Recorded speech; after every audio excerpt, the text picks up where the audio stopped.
This is our second speaking session of this course. So এখানে আমাদের আজকের টপিকটি হচ্ছে পিকনিক আই এনজয়েড। অর্থাৎ সিম্পলি বোঝেন, মনে করেন আপনি ইংলিশে স্পিকিং করবেন, একটা স্পিকিং টেস্ট ফেস করছেন, আপনার এক্সামিনার আছে আপনার সামনে। হ্যাঁ, আপনার কাছ থেকে একটি প্রেজেন্টেশন সে চাচ্ছে এইভাবে। মনে করেন আপনি আমার মুখোমুখি বসে আছেন, আমি আপনাকে জাস্ট এই কোশ্চেনটা করলাম, did you ever enjoy a picnic? আপনি কি কখনো পিকনিক উপভোগ করেছেন? হ্যাঁ, if you have any experience about picnic, please share your thought. ওকে, এটা আপনাকে ইংলিশে ডেসক্রাইব করতে হবে। এবার এটার এগেইনস্টে কিছু কোশ্চেন আছে। কোশ্চেনগুলো হচ্ছে, when did you go on a picnic? আপনি কবে একটা পিকনিকে গিয়েছিলেন? ডিড ইউ গো, অর্থাৎ এটা ডাব্লিউএইচ ওয়ার্ড, এরপর ডিড, এরপর সাবজেক্ট, এরপর মেইন ভার্বের প্রেজেন্ট ফর্ম। তাহলে এটা কোন টেন্সের কোশ্চেন? এটা পাস্ট ইনডিফিনিট টেন্সের কোশ্চেন। কোন tense? Past indefinite tense. Past indefinite টেন্সের প্রশ্ন বা নেগেটিভ সেন্টেন্স তৈরি করতে গেলে ডিডের ব্যবহার হয়, আর মেইন ভার্বটা বেস ফর্মে চলে আসে, প্রেজেন্ট ফর্ম গো। টেন্সটা কিন্তু পাস্ট টেন্সের। বাট যখন আমি অ্যাফার্মেটিভ সেন্টেন্স করি, আমি যদি এটার উত্তর লিখি, তখন আমার এই গো ভার্বের পাস্ট ফর্ম লিখতে হয়। ওয়েন ডিড ইউ গো, আমাকে লিখতে হবে গো এর পাস্ট ফর্ম কি? Went. I went on a picnic. এরপর টাইমটাকে আমি লিখবো, যেহেতু ওয়েন্ট কখন গিয়েছিলাম। তাহলে আমি যদি বলি 2 বছর আগে, 1 মাস আগে, 2 মাস আগে, 1 সপ্তাহ আগে, 5 বছর আগে আমি একটা পিকনিকে গিয়েছিলাম বা একটা পিকনিক করেছিলাম, এরকম একটা টাইম আমি সেখানে লিখবো যে I went on picnic last month or 2 years ago. এইভাবে আমাকে সেটা লিখে সেন্টেন্স বা বাক্য কমপ্লিট করতে হবে। তার মানে পাস্ট ইনডিফিনিট টেন্সের কোশ্চেনটা কিভাবে হয়? ডিড দিয়ে। ডিড দিয়ে যখন কোশ্চেনটা হয়, মেইন ভার্বটা বেস ফর্মে থাকে। কিন্তু অ্যাফার্মেটিভ সেন্টেন্সে কি হবে? মেইন ভার্বের পাস্ট ফর্ম বসে, অর্থাৎ V2, war did you go. তাহলে এখানে আমাকে বলতে হবে আই ওয়েন্ট। আই ওয়েন্ট, এবার যে জায়গাটাতে গিয়েছিলাম, প্লেস বা জায়গার আগে টু প্রেপোজিশন ব্যবহার করতে হয়। For example, I went to the Cox's Bazar, I went to the Sylhet, I went to the, যে কোনো একটা প্লেসের নাম আপনি সেখানে মেনশন করলেন, যে জায়গাটিতে আপনি পিকনিক করতে গিয়েছিলেন। তাহলে কোশ্চেন যেভাবে থাকে, কোশ্চেন যে টেন্সে থাকে, উত্তর সেই টেন্সে দিতে হয়। এখন এগুলো পাস্ট টেন্সে কেন? গতকাল যেমন ছিল যে হোয়াট ইজ ফেসবুক, অথবা how is to connected with Facebook, এগুলো প্রেজেন্ট টেন্স রিলেটেড কোশ্চেন ছিল। বা how can it keep us up to date, অর্থাৎ মডাল ভার্বের কোশ্চেন ছিল। তো গত ক্লাসে যেভাবে আমাদের কোশ্চেনগুলো ছিল, অর্থাৎ প্রেজেন্ট টেন্স বা মডাল ভার্ব, আমরা আমরা অ্যান্সারটাও কিন্তু ঠিক সেভাবেই দিয়েছিলাম, প্রেজেন্ট টেন্স বা মডেল মেনটেন করে। বাট আজকের এই ক্লাসে যে কোশ্চেনগুলো আপনারা দেখছেন, সেগুলো হচ্ছে পাস্ট টেন্স মেনটেন করে। কোন টেন্স? আমি আবারও বলছি, পাস্ট টেন্স। কেন পাস্ট টেন্স? আমি একটা পিকনিক করেছিলাম, আপনি একটা পিকনিক করেছিলেন, সেটা তো আগে করেছেন। সেই গল্পটি আপনি এখন বলবেন, সেই গল্পটি আপনি এখন শেয়ার করবেন। তো যখন পাস্ট টেন্সের কোনো ঘটনা আপনি শেয়ার করছেন, আপনাকে কি করতে হবে? সাবজেক্টের পর মেইন ভার্বের পাস্ট ফর্মটা ইউজ করতে হবে। আবারও বলছি, মেইন ভার্বের পাস্ট ফর্ম মানে অতীতের কথা। আমি গিয়েছিলাম, করেছিলাম, এখানে এর সাথে গিয়েছিলাম, এই যে বিষয়গুলো আমরা রান্না করেছিলাম, এটা দেখেছিলাম, এই ধরনের অ্যাক্টিভিটিস গুলো সেখানে করেছিলাম, এতটা আনন্দ করেছিলাম। অর্থাৎ অতীতের সব কথা যখন আপনি বলবেন, অ্যাফার্মেটিভ সেন্টেন্স যখন আপনি কোনো কিছু ডেসক্রাইব করবেন, তখন মেইন ভার্বের পাস্ট ফর্ম ইউজ করতে হয়, V2। হ্যাঁ, পাস্ট ইনডিফিনিট টেন্সের স্ট্রাকচার কি? দুটো স্ট্রাকচার শিখে রাখতে হয়। প্রত্যেকটা টেন্সের স্ট্রাকচার কিন্তু দুটো। মানে পাস্ট ইনডিফিনিট টেন্স দেখেন, এই দেখেন, আরেকটা আরেকটা বিষয় বলি, subject plus V2 plus extension, এটা পাস্ট ইনডিফিনিট টেন্সের মেইন স্ট্রাকচার অ্যাফার্মেটিভ সেন্টেন্সের। আরেকটা স্ট্রাকচার কি? সাবজেক্ট প্লাস ওয়াজ বা were plus V3 plus extension, এটা হচ্ছে পাস্ট ইনডিফিনিট টেন্সের প্যাসিভের স্ট্রাকচার। আরেকটা স্ট্রাকচার আমি একটু বলি, সেটা হচ্ছে, আমি মাঝে লিখি, সাবজেক্ট প্লাস ওয়াজ ওয়ার, ওয়াজ অথবা ওয়ার প্লাস এক্সটেনশন। মানে এই ওয়াজ ওয়ারটা অনেকে বোঝেন না, ওয়াজ ওয়ার থাকলেই ভাবে কি মনে হয় continuous tense. But was were যদি মেইন ভার্ব হিসাবে বসে, ওয়াজ ওয়ার যদি মেইন ভার্ব হিসাবে বসে, তাহলে কিন্তু সেটা indefinite tense.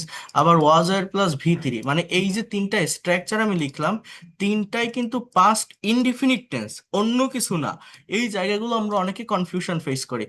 For example, he went he went to school, সে স্কুলে গিয়েছিল। একটা বাক্য আমি লিখলাম। আবার আমি যদি বলি হি ওয়াজ আ স্টুডেন্ট, সে একজন ছাত্র ছিল, এই একটা বাক্য আমি লিখলাম।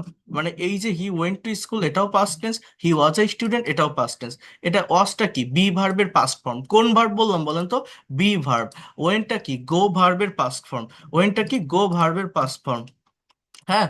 এরপর আমি যদি এইখানে একটা সেন্টেন্স বলি, যেমন এটা এখানে আমি কি বলতে পারি, আহ প্যাসিভ ভয়েসের একটা সেন্টেন্স আমি যদি বলি যে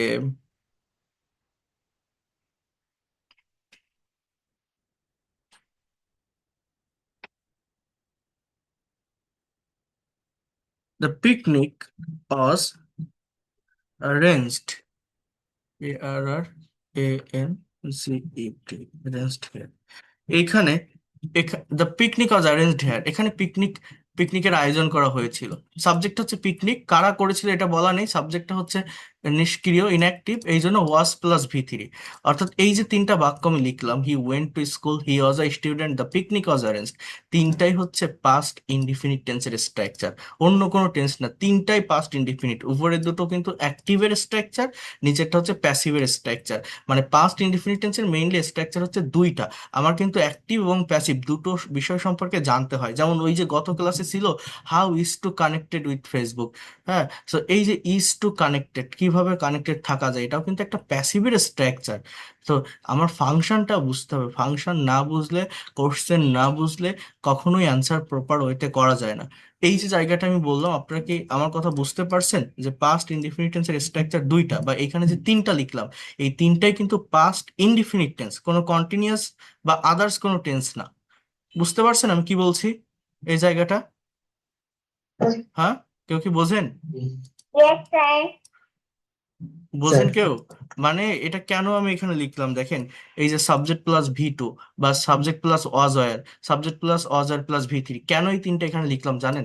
আপনি যখন এই যে প্রেজেন্টেশনটা আপনি দেখছেন না, এই প্রেজেন্টেশনে মানে এই যে লেখাটা আ পিকনিক আই এনজয়েড, এর উপর একটা স্যাম্পল অ্যান্সার দেওয়া আছে যে একজন একটা পিকনিক করেছিল, সে কোথায় গিয়েছিল, কিভাবে করেছিল, কার সাথে করেছিল, সেগুলো এখানে লেখা আছে। তো সেগুলো যখন এখানে লেখা আছে, এটা যদি আপনি একবার দুইবার পড়েন, আপনি একটা আইডিয়া পাবেন বা কনসেপ্ট পাবেন আপনার এক্সপিরিয়েন্সটাকে শেয়ার করার। তো এইখানে কিভাবে সেন্টেন্স বা বাক্যগুলো লেখা, এইখানে যে বাক্যগুলো আপনি দেখবেন প্রত্যেকটা বাক্য এই যে তিনটা স্ট্রাকচার আমি লিখলাম, এই স্ট্রাকচারের ভিতরেই আছে, এর বাইরে কোনো স্ট্রাকচার না, এই তিনটার ভিতরেই আছে। হয়তো একটা বা দুইটা পাস্ট কন্টিনিউয়াস টেন্স থাকতে পারে, মানে অজ আর প্লাস ভার্বের সাথে আইএনজি। বাট আমার যতটুকু মনে পড়বে, আমি যতটুকু মানে মনে করছি, প্রায় 90 থেকে 95% সেন্টেন্স গুলো এই এই তিনটে স্ট্রাকচারের ভিতরে আছে। এখন দেখেন, বলছে যে where did you go, what did you do after reaching the spot, স্পটে পৌঁছানোর পর কি করেছিলেন। এখন আপনার কোনো, ইমাজিন করেন আপনার কোনো এক্সামিনার যদি আপনার কাছ থেকে স্পিকিং টেস্ট নেয়, আপনার কোনো টিচার যদি স্পিকিং টেস্ট নেয়, আপনি এই কথাগুলো বলতে পারবেন কিনা তার সামনে? When did you take your lunch, আপনারা কখন লাঞ্চ করেছিলেন? What were there in the food item, সেখানে খাবারের আইটেমগুলো কি ছিল? What recreational activities did you perform there? হ্যাঁ, when did you start for home, recreational মানে কোন ধরনের কালচারাল অ্যাক্টিভিটিস, একটা পিকনিক হলে কিছু খেলাধুলা, কিছু সাংস্কৃতিক অনুষ্ঠানের আয়োজন থাকে, সেই কথাটা বলছে। When did you start for home, কখন বাড়ি ফিরেছিলেন? সো এই যে কোশ্চেন গুলো আছে, 7টি কোশ্চেন আছে, এই 7টি কোশ্চেনের এগেইনস্টে প্রত্যেকটা কোশ্চেনে আপনি একটা বা দুইটা করে অ্যান্সার আপনি দেন, দুইটা বাক্য আপনি লেখেন। 7টা কোশ্চেনে 14টা সেন্টেন্স হয়, 14টা না হোক 10টা হোক, সবগুলোতে দুইটা নাও হতে পারে, একটা হতে পারে, তো আপনি 10টা সেন্টেন্স লেখেন। তো এই 10টা সেন্টেন্স আপনার মোবাইলে আপনি ভিডিও রেকর্ড করবেন, অন ক্যামেরায় আপনি বলবেন, কোনো কিছু স্ক্রিপ্ট না দেখে আপনি বলবেন। যদি আপনি এটা করতে পারেন, গত ক্লাসে যেটা বলছিলাম যে আপনি 3 4 5টা প্রেজেন্টেশন দেন, দেখবেন এর পরে যখন আপনি দিবেন আপনার কাছে অনেক সহজ মনে হবে, অনেক কনফিডেন্ট পাবেন, তখন আর এত কষ্ট বা পরিশ্রমও করা লাগবে না। ইজিলি আপনার মনে হবে যে আমি সবকিছু পেরে যাচ্ছি। এটা অটোমেটিক্যালি হয়। আমরা পারি না, আমরা মোটেই চর্চা করি না, মোটেই টাইম দেই না, আমরা প্র্যাকটিস করি না, মুখ দিয়ে কথা বের করি না, ব্রেন দিয়ে আইডিয়া জেনারেট করি না। নিজের পারফর্ম করতে হবে। আবারও আমি বলছি, একটা টিচার যত ভালো ক্লাস নিক, যত ভালো টিচারের কাছে আপনি যান, হাজারটা ক্লাস করে কোনো লাভ হবে না যদি না আপনি নিজে প্র্যাকটিস করেন। সো এটা করতে হবে। আর আমি প্যাসেজের উপর গুরুত্ব দিই কেন? আপনি যদি এই প্যাসেজটা 2বার 3বার 4বার 5বার পড়েন, তাহলে আপনার বেনিফিটটা কি? আপনার বেনিফিটটা আপনার রিডিং এর স্কিলটা ডেভেলপমেন্ট হচ্ছে, প্রোনাউন্সিয়েশনের ডেভেলপমেন্ট হচ্ছে, রাইটিং এর ফরমেশন আপনি ভালোভাবে বুঝতে পারছেন, ভোকাবুলারি ডেভেলপমেন্ট হচ্ছে। এর থেকে আর কি লাগে? এই প্যাসেজ পড়ে যতটা ডেভেলপমেন্ট পাওয়া যায় অন্য কোনো কিছু থেকে, অন্য কোনো ওয়েতে ইংলিশ চর্চা করে এই ডেভেলপমেন্টটা পাওয়া যায় না। এবং সেটা যদি আপনি একটা মেন্টরের অধীনে থেকে করতে পারেন, যেটা আমি আপনাকে করিয়ে দিচ্ছি, তাহলে আপনার আর কিসের সমস্যা হবে? জাস্ট আপনাকে নিজেকে একটু ইফোর্ট দিতে হবে, আর কিছুই না। তো দেখেন আমি এটা পড়ি। Last winter I went on a picnic which was full of enjoyment. কি বলছে? যে গত শীতে এটা হচ্ছে জাস্ট একটা adverbial phrase, adverb of time. এইখান থেকে মেইনলি বাক্যটা শুরু। মানে একটা বাক্য হতে গেলে কি লাগে? Subject plus verb plus object, যেটা হচ্ছে ভার্বের পাস্ট ফর্ম হবে। তাহলে সাবজেক্টকে আমি, ভার্বকে গো মানে যাওয়া, পাস্ট ফর্ম ওয়েন্ট, অর্থাৎ আই ওয়েন্ট, আমি গিয়েছিলাম কোথায়? অন আ পিকনিক, একটা পিকনিকে। হুইচ ওয়াজ, হুইচ হচ্ছে একটা রিলেটিভ প্রোনাউন, অর্থাৎ মাঝে বসছে, ডাবল ইউএস ওয়ার্ড, হ্যাঁ, বাক্যের মাঝে বসছে। যেটি ছিল, তাহলে এই ওয়াজটা কি? মেইন ভার্বের পাস্ট ফর্ম। যেটি ছিল ফুল অফ এনজয়মেন্ট, আনন্দে ভরপুর। মানে এখানে বাক্য একটা, বাট সাবজেক্ট এবং ভার্ব কিন্তু দুটো করে। আই একটা সাবজেক্ট, হুইচ একটা সাবজেক্ট, ওয়েন্ট একটা ভার্ব, ওয়াজ একটা ভার্ব। একটা বাক্যের ভিতর আলাদা দুইটা সাবজেক্ট এবং আলাদা দুইটা ভার্ব, যেটাকে বলা হয় বাক্যাংশ বা ক্লজ। এখানে একটা প্রিন্সিপাল ক্লজ, একটা মেইন সাবঅর্ডিনেট ক্লজ। অর্থাৎ I went on a picnic, এটা principal clause. Which was full of enjoyment, এটা সাবঅর্ডিনেট বা ডিপেন্ডেন্ট ক্লজ। যেটি ছিল আনন্দে ভরপুর, কোনটি, কোন জিনিস? ওই পিকনিকটা। তাহলে ওইটা যদি আমি না বলি, এটা আমি বলতে পারবো না, বা এটা বললে আমাকে ওইটা বলতে হবে। অর্থাৎ আমার মেইন ক্লজ আর সাবঅর্ডিনেট ক্লজ বের করা এটা কঠিন কোনো কিছুই না। তাহলে আমি কি বললাম? একটা বাক্যের ভিতর এখানে দুটো ক্লজ আছে। হ্যাঁ, লাস্ট উইন্টার এটা আমার একটা phrase, I went on a picnic এটা main clause, which was full of enjoyment যেটি ছিল আনন্দে ভরপুর এটা সাবঅর্ডিনেট ক্লজ। দুটো ক্লজই কিন্তু জাস্ট পাস্ট ইনডিফিনিট টেন্সে লেখা। কোন স্ট্রাকচার? এই যে প্রথম দুটো, এই যে এই দুটো স্ট্রাকচারই কিন্তু was were plus extension, V two plus extension. দেখেন একদমই আমি যেটা বলছি ঠিক সেটাই আছে এখানে। হ্যাঁ, activate, we went to the national park. তাহলে এটা সেকেন্ড কোশ্চেনের অ্যান্সার, যে আপনারা কোথায় গিয়েছিলেন, ওয়ার ডিড ইউ গো। এখানে আপনি আপনার জায়গাটাকে মেনশন করেন, যে আমরা চিটাগাং গিয়েছিলাম, আমরা যশোর গিয়েছিলাম, আমরা সিলেট গিয়েছিলাম। প্লেসটার নাম মেনশন করেন, বা যে পার্কে গেছিলেন, যে হিস্ট্রিক্যাল প্লেসে গেছিলেন, মহাস্থানগড়, ময়নামতি, প্লেসের নামটাকে আপনি মেনশন করতে পারেন। Okay, so some of my classmates arrange the picnic. কি বলছে? আমার কিছু বন্ধুরা, সাম অফ মাই ক্লাসমেটস এটা সাবজেক্ট, অ্যারেঞ্জড এটা ভার্ব, অর্থাৎ অ্যারেঞ্জ থেকে অ্যারেঞ্জড ভি টু। এখন আপনি যে পিকনিকটা গিয়েছিলেন সেটা কারা আয়োজন করেছিল? আপনি বলতে পারেন my office team, or my colleagues, my family members, my classmates, my friends. হ্যাঁ, এইভাবে আপনি একটা সাবজেক্ট এখানে নিয়ে আসেন, যারা পিকনিকটার আয়োজন করেছিল, যাদের সাথে আপনি পিকনিকে গিয়েছিলেন, সেভাবে আপনি লিখে দেন। কঠিন তো না, কোনো ভুল হবে না, ভুল বলে কোনো কিছু নেই। নিজের মতো করে একটু চেষ্টা করেন না। হ্যাঁ, এবং ফোকাসটা রাখবেন ভার্বের উপর, যে আমার টাইমিংটা ঠিক আছে কিনা। কারণ আমার কোশ্চেনগুলো কিন্তু অতীতের, যে আপনি কবে গিয়েছিলেন, কোথায় গিয়েছিলেন। গিয়েছিলেন যখন বলছে, আমাকে বলতে হবে আমি গিয়েছিলাম। তাহলে এই যে ওয়েন্ট, আই ওয়েন্ট, এই ফর্মটা ঠিক রাখতে হবে। এখানে গো বসায় দেওয়া মানে কিন্তু সম্পূর্ণ সেন্টেন্সই ভুল হয়ে যাওয়া। উই ওয়ার 15 ইন নাম্বারস, এই যে এটা কোন স্ট্রাকচার? এটা কিন্তু ওই যে মাঝে যেটা লিখছি না, সেইটা। এই যে ওয়াজ ওয়ার প্লাস ভি3, দেখছেন? এই ওয়ারটা এখানে মেইন ভার্ব। আমরা সংখ্যায় 15 জন ছিলাম। We hired a microbus earlier, আমরা একটা মাইক্রোবাস হায়ার থেকে হায়ার্ড, ভাড়া করেছিলাম, ভাড়া করেছিলাম। তাহলে সাবজেক্টকে উই, উই কেন লিখছি? এই যে পিকনিকে তো মানুষ একা যায় না, আমার সাথে আরো যারা গেছিল সবাইকে নিয়ে আমি বলছি। এরপর আমাদের অ্যাক্টিভিটিস গুলো কি ছিল, আমি সেই অ্যাক্টিভিটিস গুলো বর্ণনা করতেছি, যে উই হায়ার্ড আ মাইক্রোবাস। এখন আপনারা কিভাবে গেছিলেন? আপনি বাস ভাড়া করলে সেইটা বলেন, মাইক্রোবাস ভাড়া করলে সেইটা বলেন। হ্যাঁ, so within half an hour, আধা ঘন্টার ভিতর। এটা হচ্ছে একটা প্রেপোজিশনাল ফ্রেজ। এই যেমন লাস্ট উইন্টার, এটা একটা অ্যাডভার্বিয়াল ফ্রেজ ছিল। এইখানে কোনো সেন্টেন্স নেই, সেন্টেন্সটা কিন্তু এই উই থেকে শুরু। এই যে ফাংশন বোঝেন, এই যে উইদিন হাফ অ্যান আওয়ার মানে আধা ঘন্টার ভিতর, আধা ঘন্টার মধ্যে। উইদিন মানে কি? নির্দিষ্ট একটা সময়ের মধ্যে কোনো কিছু করা। এত ভেঙে ভেঙে, এত ডিটেলসে কেউ এই বিষয়গুলো আপনাকে বলবে না বা বোঝাবে না। মনোযোগ দিয়ে বোঝেন। আপনাদের প্রেজেন্টেশন তৈরি করতে হবে, আপনাদের পারফর্ম করতে হবে এই জায়গাটাতে। কি বলছি আমি, উইদিন হাফ অ্যান আওয়ার অর্থাৎ আধা ঘন্টার ভিতর we got out of the city, আমরা শহর ত্যাগ করেছিলাম। উইদিন হাফ অ্যান আওয়ার এইটা তাহলে কোনো সেন্টেন্সের অংশ না, এটা একটা ফ্রেজ। এটাকে কি ফ্রেজ বলা হয়? প্রেপোজিশনাল ফ্রেজ, যেহেতু প্রেপোজিশন দিয়ে শুরু হচ্ছে। উইদিন, উইদিন কি অর্থটা কি? একটা প্রেপোজিশন। আধা ঘন্টার ভিতর অর্থটা এরকম। উই এইখান থেকে মেইন বাক্যটা শুরু, সাবজেক্ট কি? উই। গেট থেকে গট, গেট আউট বলি না, বেরিয়ে যাও, তাহলে we got out of the city, আমরা শহর ত্যাগ করেছিলাম, শহর থেকে বেরিয়ে পড়েছিলাম। We were all singing inside the micro, আমরা প্রত্যেকে মাইক্রোর ভিতর গান গাচ্ছিলাম।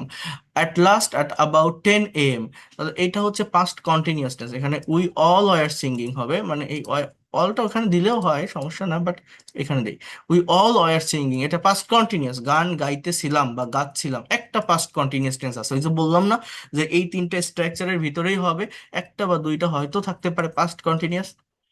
At last at about 10 AM, এটাকে অ্যাডভার্বিয়াল ফ্রেজও বলা যায়, অ্যাডভার্ব অফ টাইম, অথবা প্রেপোজিশনাল ফ্রেজ আপনি বলতে পারেন। এটা কিন্তু ফ্রেজ, আবারও বলছি, এইখান থেকে বাক্যটা শুরু। উইটা সাবজেক্ট, সাবজেক্ট ভার্ব অবজেক্ট না, একটা বাক্যের স্ট্রাকচার কি, এইখান থেকে বাক্যটা শুরু। So at last at about 10 AM, প্রায় 10টার দিকে, প্রায় সকাল 10টার দিকে, বাংলাটা কেমন? বাংলা বোঝেন, আমরা অনেকে রিডিং পড়ি, বাংলা করতে পারি না। প্রায় সকাল 10টার দিকে we reached the grand spot, আমরা আমাদের গ্র্যান্ড স্পটে পৌঁছেছিলাম। আফটার রিচিং, প্রেপোজিশনাল ফ্রেজ, হ্যাঁ দেখছেন, এই যে পৌঁছানোর পর, মানে যখন আপনি প্রেপোজিশন রিলেটেড ওয়ার্ড ব্যবহার করবেন এবং এরপরে ভার্ব ব্যবহার করবেন, সেই ভার্ব যুক্ত ওয়ার্ডের সাথে, যেমন রিচ মানে পৌঁছানো, একটা একটা ভার্ব রিলেটেড ওয়ার্ড, তার সাথে আইএনজি বসাতে হয়। টু বাদে, টু বাদে যে কোনো প্রেপোজিশন রিলেটেড ওয়ার্ডের পর যদি ভার্ব রিলেটেড ওয়ার্ড বসান, তার সাথে আইএনজি ইউজ করতে হয়। টু বাদে যে কোনো প্রেপোজিশন রিলেটেড ওয়ার্ডের পর ভার্ব রিলেটেড ওয়ার্ড ব্যবহার করলে তার সাথে আইএনজি ব্যবহার করতে হয়।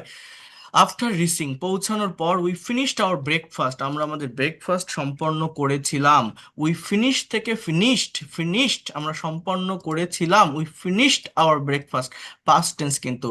এরপর পাস্ট টেন্সের নেগেটিভ সেন্টেন্স, ওই যে বললাম নেগেটিভ বা ইন্টারোগেটিভে ডিডের ব্যবহার হয়, আর ডিড ব্যবহার করলে মেইন ভার্বটা আর পাস্ট ফর্মে থাকে না, মেইন ভার্বের বেস ফর্ম বা প্রেজেন্ট ফর্মে চলে আসে। We did not take any cook with us, Bangla কি, আমরা আমাদের সাথে কোনো রাঁধুনিকে নেইনি। দেখেন, কুক মানেই রান্না করা। কুক শব্দটি যদি সাবজেক্টের পরে বসে, অ্যাকশন দেয়, কাজ করা বোঝায়, সেটা ভার্ব। আবার কুক মানেই হচ্ছে রাঁধুনি। আবারও বলছি, cook, he is a cook, she is a cook. Cook মানেই রাঁধুনি, এটাকে নাউন হিসাবে ব্যবহার করা যায়। স্টাডি মানে পড়াশোনা করা, সেই স্টাডিটাকে নাউন হিসাবে ব্যবহার করা যায়, ভার্ব হিসাবে ব্যবহার করা যায়। ওয়ার্ক মানে কাজ, এটাকে নাউন হিসাবেও ব্যবহার করা যায়, ভার্ব হিসাবে ব্যবহার করা যায়। কুক মানে রাঁধুনি, আবার কুক মানেই রান্না করা। কখন কোন অর্থটা হবে, এটা সেন্টেন্স বা বাক্যে অবস্থানের উপর ডিপেন্ড করে হয়ে থাকে। বলছে এনি কুক, এই যে ডিটারমিনারের পরে যদি এই ইয়ে বসে, এই ওয়ার্ডটা বসে, আমার অবশ্যই অবশ্যই এটা আমার নাউন। আর্টিকেল, ডিটারমিনার, অ্যাজেক্টিভ, হ্যাঁ, এই রিলেটেড ওয়ার্ডের পর যে ওয়ার্ডটা বসে সেটা অবশ্যই নাউন হয়, তাই না? এ অ্যান্ড দি এর পরে কি বসে? নাউন বসে তো। We did not take any cook with us, আমরা আমাদের সাথে কোনো রাঁধুনিকে নেইনি। আপনারা কি আমার কথাগুলো বুঝতে পারছেন? আপনাদের কি ভালো লাগছে? জানতে পারছেন কোনো কিছু? প্যাসেজ অ্যানালাইসিস বুঝতে পারছেন আমি কি বলছি? ভালো আছে। মানে খালি পড়ায় চলে গেলে তো হবে না, আপনাদের তো বিষয়গুলো নিতে হবে। আমি তো ভেঙে ভেঙে বলছি, আপনারা বুঝতে পারছেন তো প্রত্যেকটা বিষয়? এটা নিতে হবে, Yes, হ্যাঁ। sir. তাহলে আপনাদের স্পিকিং এর জন্য অনেক সহজ হবে, বিষয়গুলো স্পিকিং করতে পারবেন খুব সহজে যদি আপনি এটা নিতে পারেন। Okay, so we did not take any cook with us, আমরা আমাদের সাথে কোনো রাঁধুনিকে নেইনি। টু অফ আওয়ার ক্লাসমেটস, আমাদের দুইজন বন্ধু, Rana and Kamal, took the charge of cooking. এই দেখেন, টেক থেকে টুক, যখন আপনি অ্যাফার্মেটিভ সেন্টেন্স করবেন তখন ভি টু, অর্থাৎ আমাদের দুইজন বন্ধু রান্নার দায়িত্ব নিয়েছিল। টুক দ্য চার্জ মানে দায়িত্ব। সোহেল অ্যান্ড আই, সোহেল এবং আমি, এটা সাবজেক্ট। ডিআইজি, ডিগ থেকে ডাক, হ্যাঁ, খনন করেছিলাম, ডাক মানে খনন করা, একটা ছোট চুলা। আ স্মল হোল, হোল মানে চুলা। To make a temporary cooker, ক্ষণস্থায়ী রান্নার জন্য। We all started helping Rana and Kamal, আমরা প্রত্যেকে রানা এবং কামালকে সাহায্য করা শুরু করেছিলাম। স্টার্ট থেকে স্টার্টেড, এটা মেইন ভার্ব। এই হেল্পিং মানে হচ্ছে সাহায্য করা, এটা জাস্ট একটা জেরান্ড ভার্বের সাথে আইএনজি যুক্ত একটা শব্দ হলেও এটা স্থির একটা অবস্থা এখানে প্রকাশ করে। এর আগে কোনো অ্যাম, ইজ, আর ওয়াজ, আর শ্যাল বি, উইল বি নেই। এটা কিন্তু কোনো কন্টিনিউয়াস টেন্স না, জাস্ট সাহায্য করা, স্থির একটা ভার্ব। উই স্টার্টেড, আমরা শুরু করেছিলাম, কি শুরু করেছিলাম? সাহায্য করা। ওই সাহায্য করা কথা বলতে গেলে হেল্পিংটা লিখতে হয়, ভার্বটাকে নন ফাইনাইট করতে হয়। So we all started helping Rana and Kamal. Some of our friends, আমাদের কিছু বন্ধুরা, fetched water from nearby sources, কাছের উৎস থেকে পানি এনেছিল। FETCHED, অর্থাৎ এটা নিয়ে আসা। ফেস্ট মানে নিয়ে আসা। ব্রিং, ব্রিং মানে আনা না, ব্রিং ওইটারই similar word. Others help to prepare onion, garlic and other spices, অর্থাৎ অন্যরা, আদার্স হেল্প মানে সাহায্য করেছিল, কি হচ্ছে? সাহায্য করেছিল। প্রিপেয়ার মানে কি? তৈরি করা, প্রস্তুত করা। এখন টু প্রিপেয়ার মানে কি? তৈরি করতে, প্রস্তুত করতে। এই যে টু প্লাস ভিয়ান, সাবজেক্টটা কি? আদার্স, মানে অন্যরা। ভার্বটা কি? হেল্পড। ভার্বটা কি? হেল্পড। কোন টেন্স এটা? Past indefinite tense. কেন? বাংলা কি তাহলে? অন্যরা সাহায্য করেছিল। এইবার কি করতে? Two prepare onion, garlic and other spices, অর্থাৎ পেঁয়াজ, রসুন সহ অন্যান্য মশলা তৈরি করতে। এই যে তৈরি করতে, প্রিপেয়ার মানে তৈরি করা। টু প্রিপেয়ার এটা বলে infinitive, non finite verb, to plus V one. To এর পর ভার্ব রিলেটেড ওয়ার্ড থাকলে সেটা বেস ফর্মে থাকে। টু বাদে যে কোনো প্রেপোজিশনের পর ভার্ব রিলেটেড ওয়ার্ড থাকলে তার সাথে আইএনজি হয়। যেমন এখানে যদি ফর থাকতো, আদার্স হেল্প ফর, ফর মানে কি? জন্য। প্রিপেয়ারিং অর্থাৎ প্রস্তুত করার জন্য, অর্থ একই দেয়, বাংলা অর্থ একই। তৈরি করার জন্য মানে ফর বসালে লিখতাম যে others help for preparing onion, garlic and other spices. আর টু বসালে V1। এটা বেশি অ্যাপ্রোপ্রিয়েট হয় টু দিয়ে, যেটা অ্যাট অ্যাবাউট 1:30 PM, এটাও একটা ফ্রেজ, তাহলে প্রেপোজিশনাল ফ্রেজ। মানে প্রায় দেড়টার দিকে। 1:30 মানে কি? 1:30। প্রায় দেড়টার দিকে দ্য ডিশ ওয়াজ রেডি, খাবার প্রস্তুত হয়েছিল। এই দেখেন, ওয়াজ রেডি অর্থাৎ ওয়াজ প্লাস এক্সটেনশন, মানে এটা কি? এটা কিন্তু ওই যে বলছি না, যে এই যে আমার তিনটা স্ট্রাকচার এখানে কেন লিখছি দেখছেন? এই যে হি ওয়াজ এ স্টুডেন্ট, এই যে মাঝের স্ট্রাকচারটা কিন্তু, মানে এটাও ওই উপরের যেটা সেইটাই, কিন্তু ওয়াজ ওয়ার্ড থাকে বলে অনেকে বোঝে না। এই V2 মানে এই ওয়াজ ওয়ার্ডটা কি? এটা বি ভার্বের V2, কিন্তু এই জিনিসটা মানুষ বুঝতে চায় না, এই জন্য আমি আলাদাভাবে এখানে স্ট্রাকচারটা লিখছি। তো যাই হোক, কই গেল? দ্য ডিশ ওয়াজ রেডি, খাবার প্রস্তুত হয়েছিল। Everyone felt quite hungry, FEEL, feel এর পাস্ট ফর্ম হচ্ছে ফেল্ট। প্রত্যেকে ক্ষুধার্ত অনুভব করছিল। সো আই স্টার্টেড, স্টার্ট থেকে started serving the prepared food, আমি শুরু করেছিলাম সার্ভ করা। সার্ভ করা মানে কি? বেড়ে দেওয়া। এই যেমন হেল্পিং, এই তেমনই সার্ভিং, অর্থাৎ এটা কিন্তু নন ফাইনাইট ভার্ব, এটা কোনো মেইন ভার্ব না। মেইন ভার্বটা কি? স্টার্টেড, যেটা সাবজেক্টের পরে আছে, যেটা কাজ করা বোঝায়, যেটা অ্যাকশন দেয়। এই সার্ভিংটা কি? নন finite verb. The prepared food, prepared food মানে কি? প্রস্তুতকৃত খাবার। এই প্রিপেয়ার্ডটা কি জানেন? এটা একটা অ্যাডজেক্টিভ, পার্টস অফ স্পিচ বুঝতে হয়। এটা ফুডকে মডিফাই করে। প্রিপেয়ার্ড, আমি যদি বলি আই প্রিপেয়ার্ড দ্য ফুড, আমি খাবার প্রস্তুত করেছিলাম, সেখানে প্রিপেয়ার্ড কিন্তু ভার্ব হয়, অ্যাকশন দেয়, কাজ করা বোঝায়। I prepared the food. কিন্তু এখানে বলছে যে I started serving the prepared food. আমি যদি খোলা চোখে দেখি এই বাক্যে তিনটা ভার্ব আছে।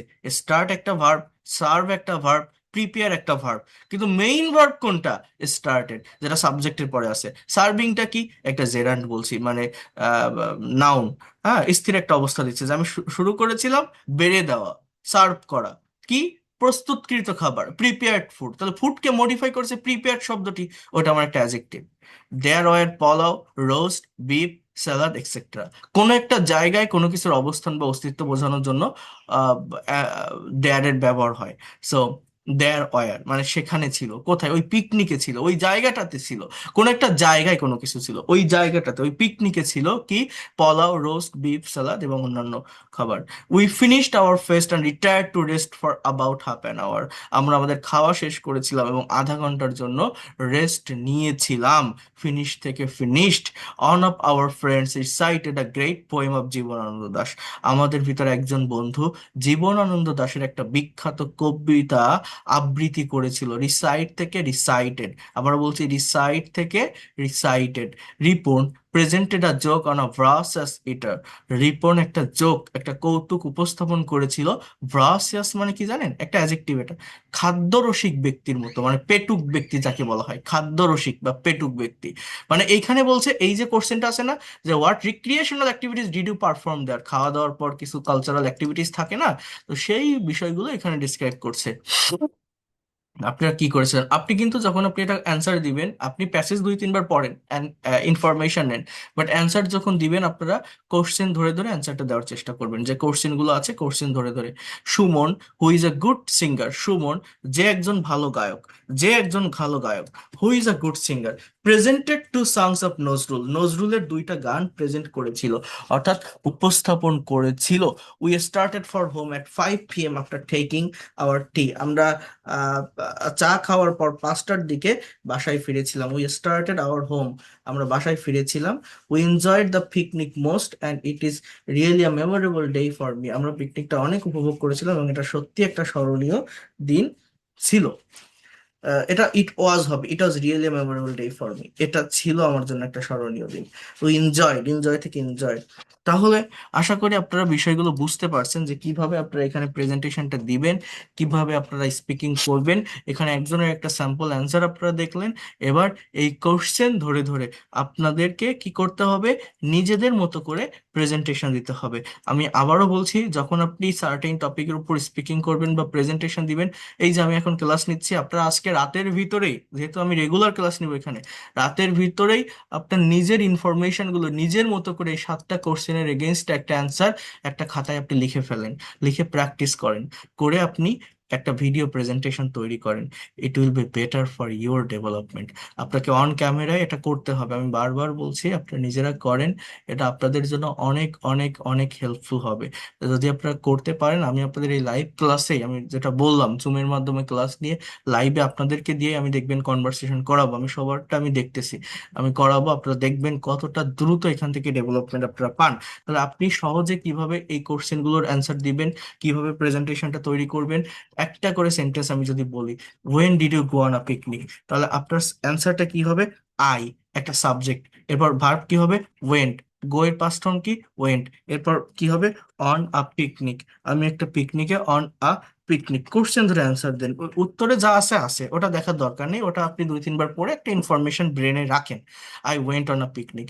এবার কবে লেখা, তাহলে আপনি একটা ডেটের মেনশন করতে হবে, যে I went on a picnic last, বা আমি একটা ডেটের মেনশন করলাম, for example on last Sunday. হ্যাঁ, গত রবিবার আমি একটা পিকনিকে গিয়েছিলাম, জাস্ট এরকম আমি লিখে দিলাম। এখানে আপনি last month, last year, 2 years ago, 5 years ago, 10 years ago, এরকম যে কোনো কিছু লিখতে পারেন। এবার এই যে বাক্যটা আমি লিখলাম, এটা কিন্তু একটা বাক্য। হ্যাঁ, এখানে ওইখানে একটা এক্সট্রা সাবঅর্ডিনেট ক্লজ ছিল, যে which was full of enjoyment. আপনি কিন্তু সেটা একটু লিখতে পারেন। সেটা লিখলে কিন্তু বাক্যটা একটু কমপ্লেক্স হলো, দেখতে সুন্দর লাগলো, যে I went on a picnic on last Sunday, which also enjoy, which অস ফুল অফ এনজয়মেন্ট লেখা আছে। সেটা না লিখে আপনি বলতে পারেন এরকম, সো হুইচ অলসো এনজয়েবল, যেটা খুবই আনন্দপূর্ণ ছিল। হুইচ ওয়াজ সো অ্যামেজিং, হ্যাঁ, হুইচ ওয়াজ সো গর্জিয়াস। যে কোনো ধরনের ওয়ার্ড আপনি এখানে, অ্যাডজেক্টিভ রিলেটেড ওয়ার্ড আপনি এখানে ব্যবহার করতে পারেন, সমস্যা কি? করেন না? It will be better for you. Okay, বা এখানে যেটা দেওয়া আছে ওটাও আপনি লিখতে পারেন, নিজের মতো করে একটু নিয়ে আসার চেষ্টা করেন। ওয়ার ডিড ইউ গো, তাহলে এর পরের কোশ্চেনটা কি? যে আপনারা কোথায় গিয়েছিলেন? Where did you go. তাহলে আপনি এইভাবে আপনি বলতে পারেন যে আই ওয়েন্ট, কি হলো? হুম, এইভাবে আপনি বলতে পারেন যে আই ওয়েন্ট টু দা, যে কোনো একটা নির্দিষ্ট দিকে যাওয়া বোঝাতে টু দা। এবার প্লেসের নাম মেনশন করেন, for example I went to the Cox's Bazar. হ্যাঁ, আমি কক্সবাজার গিয়েছিলাম পিকনিকে। I went to the Cox's Bazar. So এইভাবে আমি এটা লিখলাম, বোঝার চেষ্টা করেন, এটা করতে হবে আপনাদের। আপনারা যদি এইভাবে বিষয়গুলোকে ডেভেলপ করেন, অনেক দ্রুত ল্যাঙ্গুয়েজটা শিখতে পারবেন। হ্যাঁ, এরপর এরপর what did you do after reaching the spot, স্পটে যাওয়ার পর আপনারা কি করেছিলেন।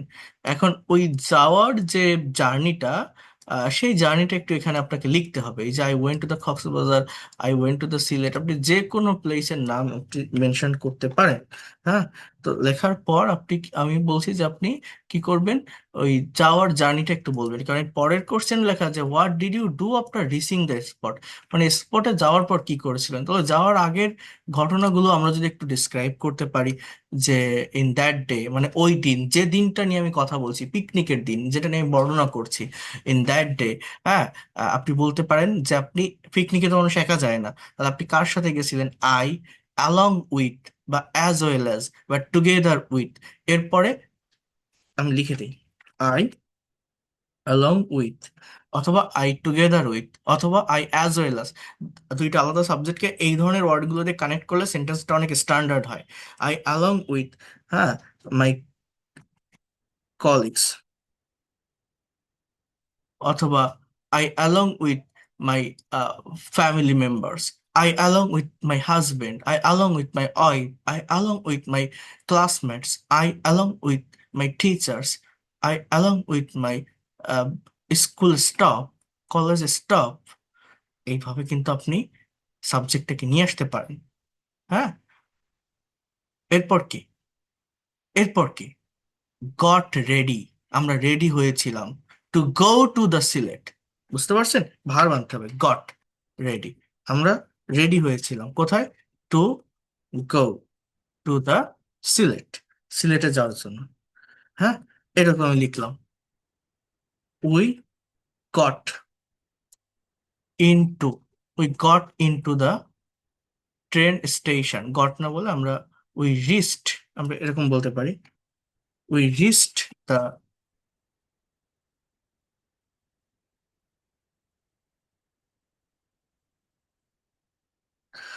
ট্রেন স্টেশন, অথবা বাস স্টেশন আপনি বলতে পারেন, ট্রেন স্টেশন। হ্যাঁ, in the very early morning.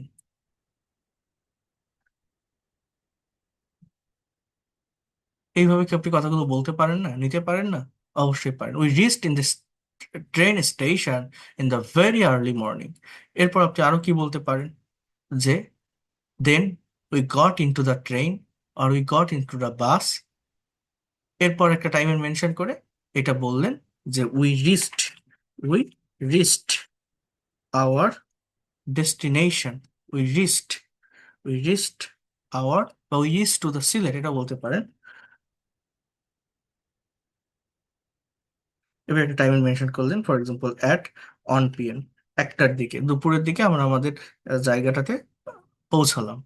এবার আপনি কি করেছিলেন সেখানে পৌঁছানোর পর, সেইগুলো বলেন। এইবার what did you do after reaching, অ্যান্সারটা এইভাবে শুরু করবেন, যে after reaching, after reaching this spot, হ্যাঁ, এই স্পটে পৌঁছানোর পর, after, RECHINC, after reaching this spot, এইটা কি, এটা হচ্ছে একটা ফ্রেজ। কোন phrase? Prepositional phrase. After reaching this spot, অর্থাৎ ওই স্পটে পৌঁছানোর পর আপনি এবার কি বলতে পারেন, উই, ভার্ব কি হবে, arranged, we arranged, we arranged many things, অনেক কিছু, ফর কুকিং, রান্নার জন্য আমরা অনেক কিছুর আয়োজন করেছিলাম। এবার আপনি সাবজেক্টটাকে আরেকটু চেঞ্জ করতে পারেন, যে টু অফ আওয়ার ক্লাসমেটস, আর টু ফ্রেন্ডস, আর কারোর নাম মেনশন করতে পারেন যে রহিম অ্যান্ড করিম। হ্যাঁ, রহিম অ্যান্ড করিম, হ্যাঁ, took the charge of cooking, took the charge of cooking. হুম, এরপর আপনি বলতে পারেন যে দে কুকড, তারা রান্না করেছিল, দে কুকড, কিছু আইটেমের নাম মেনশন করলেন, যে বিরিয়ানি, সালাদ, এক্সেট্রা, এরকম মেনশন করলেন আপনি এখানে। এরপর আপনি বলতে পারেন যে উই ফেল্ট, আমরা অনুভব করেছিলাম, quite hungry at that time, এরকম। হ্যাঁ, আপনি আপনার ওই জায়গাগুলোকে ইয়ে করেন, বর্ণনা করেন। এরপর এই কয়েকটা সেন্টেন্স বলার পর আপনি এইখানে আসেন যে when did you take take your lunch, তাহলে আপনি বলতে পারেন যে we took our lunch. When did you take, আমার অ্যান্সারটা কি হবে? উই, সাবজেক্টটা কি? উই। টেক থেকে মেইন ভার্ব যে মানে যেটা একটা affirmative sentence, took. We took our lunch at certain একটা টাইমে মেনশন করতে হবে, ফর এক্সাম্পল 3 p.m. আমরা বিকাল 3টার দিকে লাঞ্চ কমপ্লিট করেছিলাম। What are that food item, সেখানে খাবারের আইটেমগুলো কি ছিল? এবার এইটার সাপোর্টে যদি আপনি সেন্টেন্স নিয়ে আসতে চান, নিয়ে আসতে পারেন যে the food was so delicious. হ্যাঁ, খাবার বা দ্য ফুডস ওয়ার, খাবারগুলো খুবই ইয়ে ছিল, সুস্বাদু ছিল।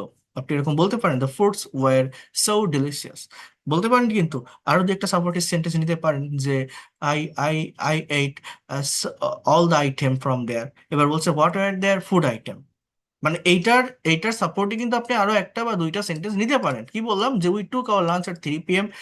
Because we were so hungry and I ate I have না বলে হ্যাড এর ব্যবহার করা যায়, had all the items from there and all the items were so delicious. বলা যায় না? যায়। So what are there food items, তো আপনি এখানে বলতে পারেন যে দেয়ার ওয়ার, সেখানে ছিল। হোয়াট ওয়ার দেয়ার, মানে যেভাবে কোশ্চেন থাকে অ্যান্সার সেভাবে করতে হয়। তাহলে কি হবে? যে দেয়ার ওয়ার, সেখানে ছিল। এবার আপনি বললেন যে বিরিয়ানি, স্যালাড, বিফ, হ্যাঁ, ভেজিটেবল এক্সেট্রা। এইভাবে আপনি খাবারের নামগুলোকে জাস্ট কমা কমা কমা দিয়ে মেনশন করে দিলেন। কঠিন? কঠিন না কিন্তু। সাবজেক্ট আর ভার্বের জায়গাটা বুঝতে হবে, কোশ্চেন বুঝতে হবে, কোশ্চেনের এগেইনস্ট অ্যান্সারটা কমপ্লিট করতে হয় বা প্রদান করতে হয়। What recreational activities did you perform there, সেখানে কোন ধরনের খাবারের আয়োজন, সরি, কালচারাল অ্যাক্টিভিটিসের আয়োজন করেছিলেন, রিক্রিয়েশনাল অ্যাক্টিভিটিসের আয়োজন করেছিলেন। আহ, তাহলে আপনি বলতে পারেন যে আফটার কমপ্লিটিং আওয়ার লাঞ্চ, আমাদের লাঞ্চ কমপ্লিট করার পর। এই কথাটা কিভাবে বলবেন? যে লাঞ্চ কমপ্লিট করার পর, তাহলে আফটার, আফটার, আফটার কমপ্লিটিং, যেহেতু এটা প্রিপোজিশন, কমপ্লিটিং আইএনজি যুক্ত ভার্ব হবে। After completing lunch or our lunch, আমাদের লাঞ্চ কমপ্লিট করার পর we arranged some recreational activities, আমরা কিছু রিক্রিয়েশনাল অ্যাক্টিভিটির আয়োজন করেছিলাম। এবার আপনি সেখানে বলতে পারেন উই, এখানে কি বললাম? অ্যারেঞ্জড সাম। এবার ওই রিক্রিয়েশনাল বা কালচারাল অ্যাক্টিভিটিস সেটা আপনি লিখতে পারেন। এরপর আপনি বলতে পারেন আই পারফর্ম, আই পারফর্ম। এখানে আপনি বলতে পারেন রহিম পারফর্ম, রহিম প্রেজেন্টেড, হ্যাঁ, প্রেজেন্টেড। এরপর আপনি আরো বলতে পারেন যে রীতা রিসাইটেড, রিসাইটেড। এবার কি, ওইখানে কোন ধরনের ইয়েগুলো, গেমগুলো বা কোন ধরনের কালচারাল অ্যাক্টিভিটিস গুলো পারফর্ম করা হয়েছিল, সেগুলো সাবজেক্ট এন্ড ভার্ব নেট, কারা কারা সেখানে কাজ করেছিল, ক্যারেক্টার গুলোকে আপনি মেনশন করতে পারেন। আই পারফর্মড ইন ড্যান্স, এরকম বললেন আপনি। Rahim presented a song, Rita recited a poem of Kazi Nazrul ইসলাম।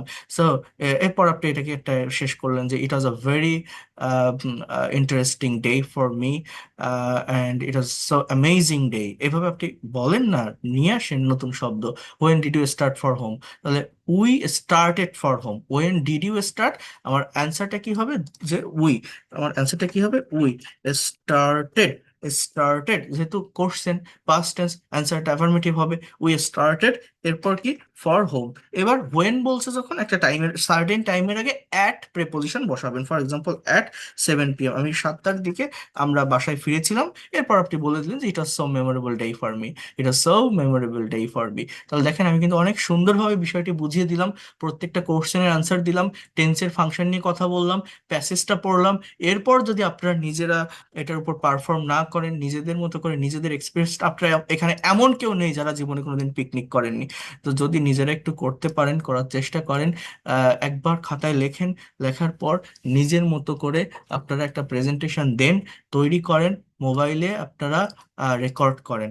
মোবাইলে যখন আপনি প্রেজেন্টেশনটা রেকর্ড করবেন, আপনার নাম এবং ব্যাচ নাম্বারটা একটু মেনশন করে রেকর্ড করবেন। আপনার নিজের এক্সপিরিয়েন্সটা, আবারও বলছি নিজের এক্সপিরিয়েন্সটা, if you have any kinds of experience of picnic, you have to share your thought. Okay, এটা আপনি পড়েন, আমি এখনই পাঠিয়ে দিব, রেকর্ডেড ক্লাসও দিয়ে দিব। কিন্তু আপনাদের প্রেজেন্টেশন তৈরি করে আমার হোয়াটসঅ্যাপে আমার যে পার্সোনাল নাম্বার আছে ওইটাতে আপনারা পাঠাবেন, ঠিক আছে? আর এগুলো যদি ভালো হয় প্রেজেন্টেশন গুলো, আমার যে প্রাইভেট ফেসবুক গ্রুপটা আছে সেখানে আমি দিয়ে দিব, বা আপনারা দিয়ে দিবেন, আমি লিংক দিয়ে দিব। তো আগে 2টা 3টা টপিকের উপর দিতে থাকেন, আগে দেখি আপনাদের কেমন হচ্ছে এটা, এরপরে আরো প্র্যাকটিস করাবো। এটা কি বুঝতে পারছেন আপনারা? টপিকটা বুঝতে পারছেন? এবং এই ক্লাসগুলো কিন্তু রেগুলার থাকবে। আচ্ছা, যদি Yes, sir. যদি যদি যদি বুঝতে পারেন, গত ক্লাসে যারা প্রেজেন্টেশন দিয়েছিলেন, আমি অনেক খুশি হয়েছি যে আপনারা পারফর্ম করেছেন, আমাকে ইনবক্সে ভিডিও প্রেজেন্টেশন করে দিয়েছেন মোবাইলে রেকর্ড করে। কারণ আমি আবারও বলছি, এর আগেও দেখছি এরকম টপিকের উপর আমি প্রেজেন্টেশন নিয়েছি, আপনাদের কি করছি যে কে কে তৈরি করেছেন বলেন, আপনারা দেখে দেখে বলছেন, নোট দেখে বলছেন। এটা থেকে কোনো ডেভেলপমেন্ট আসে না, আসবে না, কারণ আহ, দেখে বললে কোনো কাজ হবে না। আপনি এটা দেখেন, এটা পড়েন, পড়ার পর এই যে আমি যেমন অ্যান্সার লিখলাম, আপনি আপনার মতো করে কয়েকটা অ্যান্সার লেখেন, আপনি 10টা 15টা সেন্টেন্স কোশ্চেনগুলোর এগেনস্টে লেখেন, অ্যান্সার তৈরি করেন। অ্যান্সার তৈরি করার পর সেইটা আপনি দরকার হলে মেমোরাইজ করে ফেলেন, মুখস্থ করে ফেলেন। ফেলে আপনি আয়নার সামনে দাঁড়ায় একবার বলেন, আপনার ড্রেসিং টেবিলের সামনে দাঁড়ায় একবার বলেন। ইভেন লাস্ট লাস্ট টাইম আপনি মোবাইলে অন ক্যামেরায় ভিডিওটা রেকর্ড করেন, না দেখে বলে রেকর্ড করেন, জাস্ট ক্যামেরার দিকে তাকায় নিজের মতো করে, ভুল হলে হোক, রেকর্ড করেন। দেখবেন এটাই হচ্ছে আপনার ইমপ্রুভমেন্টের একটা জায়গা হয়ে যাবে, চলে আসবে। এটা কয়েকটা টপিকে দিতে পারলে আমি এই লাইভ ক্লাসে অন ক্যামেরায় ইনস্ট্যান্ট টপিকের উপর আপনাদের কাছ থেকে প্রেজেন্টেশন বা স্পিকিং করাবো বা নিব এখানে, ওই যেটা বললাম শুরুতে জুমের মাধ্যমে ক্লাস নিয়ে। এবং এই সেশনগুলো রেগুলার থাকবে। বাট আপনারা যদি পারফর্ম না করেন, আমি আগ্রহ হারিয়ে ফেলবো। আপনারা গত ক্লাসে একটা টপিক দেখাইছিলাম, আপনারা অনেকেই দিয়েছেন, এটা আমার অনেক ভালো লাগছে। ঠিক আছে, এটা করতে পারলে, এই এফোর্টটা আপনারা যদি দিতে পারেন, ধরে রাখতে পারেন, you will be expert and fluent within short time. আর আমিও, আমি তো বলছি যে এখানে একদিন বাদে একদিন এই ক্লাসগুলো আমি রেগুলার নিব। ওকে, তো ভালো থাকেন। That's all for today. আমাদের আপনাদের মনে হয় আজকে আবার 9:30 বা 10টায় প্রসেন স্যারের সাথে ক্লাস আছে, যারা বেসিকের ক্লাস করছেন। আজকে আবার এই গ্রুপগুলো থেকে করতে পারবেন। তো যাই হোক, ভালো থাকেন। আমি দিয়ে দিব এটা, আপনারা এগুলো একটু তৈরি করে ফেলবেন, দরকার হলে এখনই আপনারা করে ফেলেন। যেটা বারবার বলছি, কাজ ফেলে রাখতে হয় না, সময়ের কাজ সময়ের ভিতর করে ফেললে এটা দ্রুত ডেভেলপ করা যাবে। কারণ যেহেতু আমি ক্লাসগুলো রেগুলার নিব, প্রতিদিন নিব, সময় পাবেন না এরপরে আর। Okay, so thank you and see you in the next class. Good night.